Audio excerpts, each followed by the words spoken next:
ইচ্ছে করছে দেখো কত সুন্দর ভাবে হচ্ছে বন্ধুরা। তো তোমরা দোকান থেকে না কিনে কিন্তু অবশ্য বাড়িতে এইভাবে একবার ট্রাই করবে বন্ধুরা। দেখো তো দেখো এক ঠেকা কিন্তু এই যে পাপড় হয়ে গেছে, আর কত সুন্দর লাগছে বন্ধুরা দেখতে। তোমরাও কিন্তু এটা হয়েছে সেটাও তোমাদের দেখাবো। এই দেখো দেখো একদম।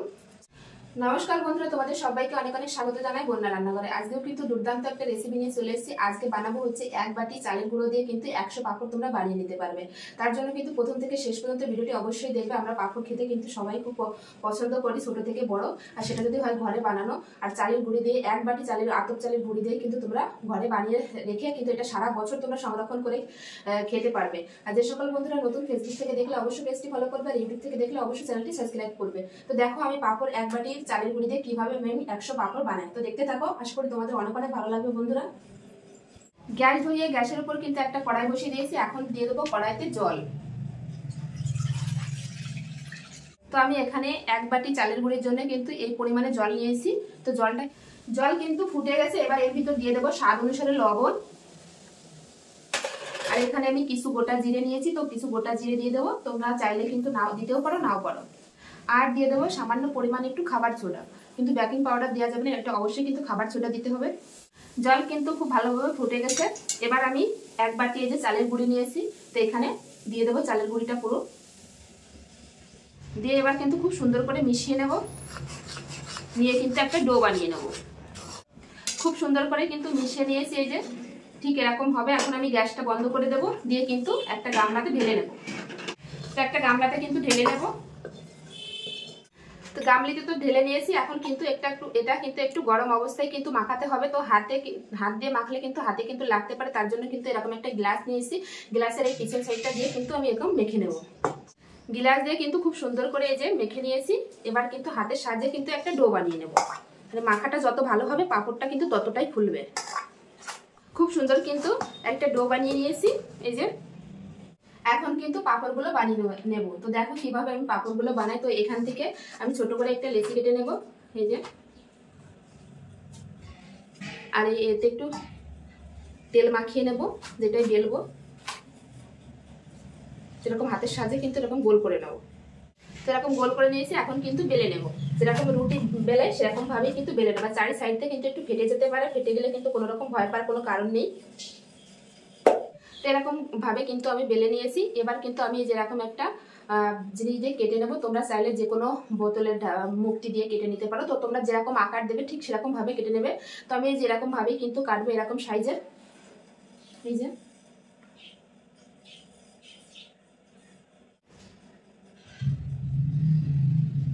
তো এখন কিন্তু একটা একটা করে এই যে তুলে নেব। উঠে আসছে। আর এখন এরকম মনে হচ্ছে কিন্তু ভাজার পরে ফুলে অনেকটা বড় হবে। এই যে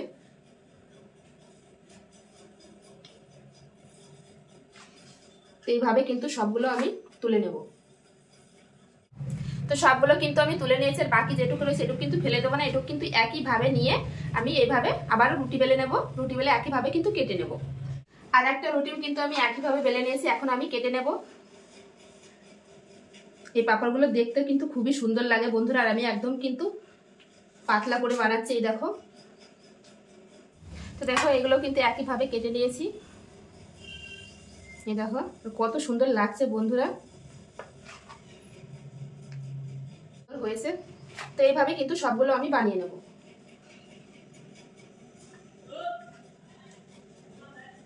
তোমরা দেখেই বুঝতে পারছো যে কত সহজে কিন্তু এই পাঁপড়গুলো বানানো যায়, আর খেতে কিন্তু দুর্দান্ত লাগে বন্ধুরা। যারা পাঁপড় বানাতে পারে না তারাও কিন্তু এই ভিডিওটা দেখার পরে অবশ্যই কিন্তু বাড়িতে একবার ট্রাই করো। আর এগুলো কিন্তু শুকিয়ে একটু ছোট হয়ে যাবে, তারপরে কিন্তু ভাজার পরে কিন্তু ফুলে অনেকটা বড় হয়ে যাবে বন্ধুরা। তো একইভাবে সব পাঁপড়গুলো আমি বানিয়ে নেব। সব পাঁপড়গুলো কিন্তু আমি বেলে নিয়েছি। দেখো কত সুন্দর হয়েছে বন্ধুরা। আর সবগুলো পাঁপড় কিন্তু একই রকম লাগবে দেখতে শুকনোর পরে, আর ভেঙে যাওয়ার কোনো ভয় নেই পাঁপড়গুলো। তো এখন আমি এই পাঁপড়গুলো রোদ্রে শুকিয়ে নেব। তোমরা চাইলে ফ্যানের বাতাসে শুকাতে পারো। তো এখন যে পরিমাণে রোদ বেরিয়েছে, তো এক রোদেই কিন্তু পাঁপড়গুলো শুকিয়ে যাবে। তো এখন আমি এই পাঁপড়গুলো রোদ্রে দিয়ে শুকিয়ে ফিরে আসছি। তো দেখো বন্ধুরা পাঁপড়গুলো শুকানোর পরে কত সুন্দর হয়েছে, আর কত সুন্দর দেখো এই যে আর কতটা পাতলা হয়েছে দেখো, শুকানোর পরে কিন্তু অনেকটাই পাতলা হয়ে গেছে। আর কত সুন্দর দেখো, সব পাঁপড় কিন্তু একই রকম হয়েছে, যেহেতু আমি একই রকম ভাবে কেটে দিয়েছি। এই যে একটা পাঁপড়ও কিন্তু ভেঙে যায় না, দেখতে কত সুন্দর লাগছে। তখন আমি এই পাঁপড়গুলো তোমাদের ভেজে দেখাবো যে কেমন হয়েছে আর খেতে কেমন লাগে সেটাও বলবো। পাঁপড়গুলো ভাজার জন্য এই যে কড়াইতে কিন্তু আমি সাদা তেল দিয়ে দিচ্ছি। তেল কিন্তু খুব ভালোভাবে গরম হয়ে গেছে, এখন আমি পাঁপড়গুলো ভেজে নেবো। আর এই পাঁপড় এখন দেখা যাচ্ছে যে ছোট, কিন্তু ভাজার পরে কিন্তু অনেকটাই বড় হয়ে যাবে। এই যে আমি 4টে পাঁপড় প্রথমে দিয়ে দেবো। দেখো বন্ধুরা কত বড় বড় হয়েছে, আর দেখো কত সুন্দর আর কতটা সাদা হয়েছে দেখো। তোমরাও কিন্তু বাড়িতে এইভাবে বানালে এরকমই হবে পাঁপড়গুলো। তো এই দেখো তেল ছেড়ে কিন্তু আমি একটা এই ঝুড়িতে রেখে দেবো। আমি এরকম ছোট ছোট করে কেটেছি, তোমরা চাইলে কিন্তু এর থেকে বড় করে কাটতে পারো।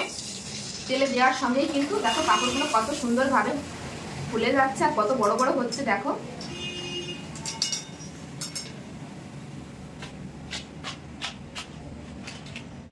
তো পাঁপড়গুলো কিন্তু ভাজতে ইচ্ছে করছে, দেখো কত সুন্দরভাবে হচ্ছে বন্ধুরা। তো তোমরা দোকান থেকে না কিনে কিন্তু অবশ্যই বাড়িতে এইভাবে একবার ট্রাই করবে বন্ধুরা। তো তোমাদের পাঁপড়গুলো ঠিক এরকম হবে দেখো। কেউ বলবে না যে এটা বাড়িতে বানানো হয়েছে, মনে হবে যে দোকান থেকে কিনে আনা হয়েছে বন্ধুরা। তো তোমরাও কিন্তু এইভাবে একবার বাড়িতে ট্রাই করবে বন্ধুরা। আর দেখো আমি সব পাঁপড়গুলোকে ভেজে নিয়ে নিচ্ছি, আর কত সুন্দর হচ্ছে বন্ধুরা দেখো। এইভাবে কিন্তু আমি সব পাঁপড়গুলো ভেজে নেব। দিয়ে তেলে দেওয়ার সঙ্গে সঙ্গে কিন্তু পাঁপড়গুলো ভাজা হয়ে যাচ্ছে। কতটা পাতলা আর কতটা সুন্দর দেখো। এরকম তেল ছেড়ে কিন্তু অবশ্যই তুলে নেবে। তো এই যে দুটো পাঁপড় ভাজলেই কিন্তু হয়ে যায়। আর দেখো কত সুন্দর হয়েছে। তো গ্যাসটা বন্ধ করে দিয়েছে আর সব পাঁপড়গুলো আমার ভাজা হয়ে গেছে। আমি দেখাবো তোমাদের কতটা মুচমুচে হয়েছে পাঁপড়গুলো। তো দেখো এক ঠেকা কিন্তু এই যে পাঁপড় হয়ে গেছে, আর কত সুন্দর লাগছে বন্ধুরা দেখতে। তোমরাও কিন্তু এভাবে বানিয়ে কিন্তু সারা বছর সংরক্ষণ করে রাখতে পারবে। এরকম একটা বয়ামে রেখে দিলে কিন্তু সারা বছর সংরক্ষণ করা যাবে। আর দেখো তোমাদের কতটা মুচমুচে হয়েছে সেটাও তোমাদের দেখাবো। এই দেখো দেখো একদম ছাতুর মতন গুঁড়ো হয়ে যাচ্ছে, কতটা সুন্দর হয়েছে বন্ধুরা দেখো। আমি আর একটাও ভেঙে দেখাচ্ছি। এই দেখো কত সুন্দর হয়েছে বন্ধুরা। মাত্র 1 বাটি চালের গুঁড়ি দিয়ে কিন্তু এরকম তোমরা পাঁপড় বানিয়ে নিতে পারবে। 100 পাঁপড় এভাবেই কিন্তু বানিয়ে নিতে পারবে। আর এটা কিন্তু বানিয়ে যে 1-2 দিনে শেষ হয়ে যাবে সেটা কিন্তু না, কিন্তু এটা বানিয়ে কিন্তু তোমরা সারা বছর একটা বয়ামে রেখে কিন্তু সারা বছর, এটা কিন্তু 1 থেকে 2 দিনের মধ্যে শেষ হয়ে যাবে না। এটা কিন্তু সারা বছর তোমরা রেখে খেতে পারবে। এরকম বানিয়ে কিন্তু একটা ডিব্বার ভিতর রেখে কিন্তু যখন মন চাইবে তখন কিন্তু তোমরা এরকম ভেজে নিয়ে খেতে পারবে। তো আজকের এই রেসিপিটা কেমন লাগলো অবশ্যই কিন্তু কমেন্ট করতে ভুলবে না। একটা খেয়েও তোমাদের দেখাবো বন্ধুরা, খেতে কিন্তু দুর্দান্ত লাগে। দেখো কতটা মুচমুচে হয়েছে, তো তোমরা দেখলেই বুঝতে পারছো যে কতটা সুন্দর হয়েছে পাঁপড়গুলো। মুখে দিলেই কিন্তু মিলিয়ে যাচ্ছে পাঁপড়গুলো, এতটা পাতলা হয়েছে আর এতটা মুচমুচে হয়েছে বন্ধুরা।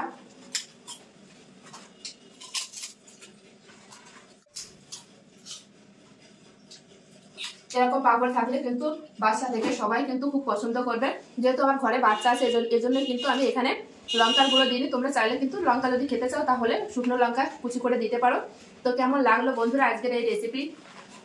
মাত্র 1 বাটি চালের গুঁড়ি দিয়ে কিন্তু 100 পাঁপড় তোমরা অনায়াসেই বানিয়ে নিতে পারবে বন্ধুরা। তো রেসিপিটি যদি ভালো লাগে তাহলে কিন্তু অবশ্যই লাইক কমেন্ট শেয়ার করবে। শেয়ার করে কিন্তু অন্যকে দেখার সুযোগ করে দেবে। এরকম নিত্য নতুন ভিডিও দেখতে হলে অবশ্যই বন্যা রান্নাঘর চ্যানেলটি সাবস্ক্রাইব করতে হবে। সবাই ভালো থাকবে, সুস্থ থাকবে। আর যারা এখনো পর্যন্ত চ্যানেলটি সাবস্ক্রাইব করতে প্লিজ বন্ধুরা চ্যানেলটি সাবস্ক্রাইব করে আমার পাশে থাকো। আর ফেসবুক থেকে দেখলে অবশ্যই পেজটি ফলো করে নিও। তো চলো বাই, আবার দেখা হচ্ছে নতুন কোনো রেসিপির সঙ্গে।